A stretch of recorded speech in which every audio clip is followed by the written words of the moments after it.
was like, I looked in my rearview mirror and I was like, oh, I think this person's following me. Right. And so then I took a right-hand turn and they took a right-hand turn. I was like, interesting.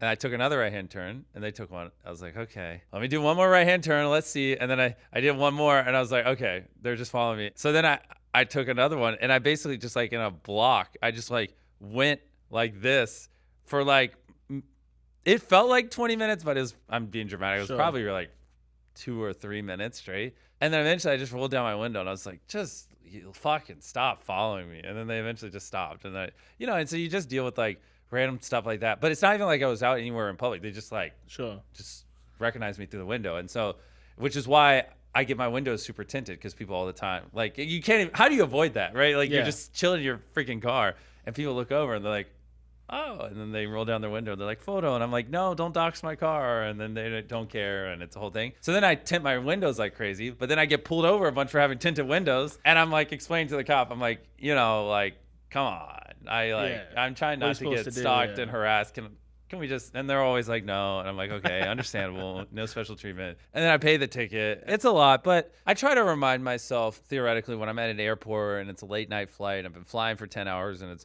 it's brutal and I'm feeling really agitated. I haven't slept, especially when it's coming off a long shoot. And, someone comes up to me and maybe it's not the most polite way. I just try to remind myself, like, for them, this, I might be the only celebrity, if you'd classify me as one, like that they ever meet. And like for them, this is a big deal, right? For me, this might be the 10,000th time I've done this, but for them, this is a one-of-one experience. They're never going to forget it. And like, I got to put myself in that frame of mind. Like this is a big deal for them. And it's like, sometimes people might act weird or do something they wouldn't normally do out of excitement just because this like they've never had this happen before. And so I just got to keep that frame of mind. And I try to like, even when I'm feeling depressed or down or I'm tired or I really just don't want to interact with fans, because we're all human and we have those moments, I try to just put on a smile and like just put myself in that position. Like they're always going to remember this. It's a one-on-one experience. Do everything in your power to make them happy. It is what it is. You signed up for this life.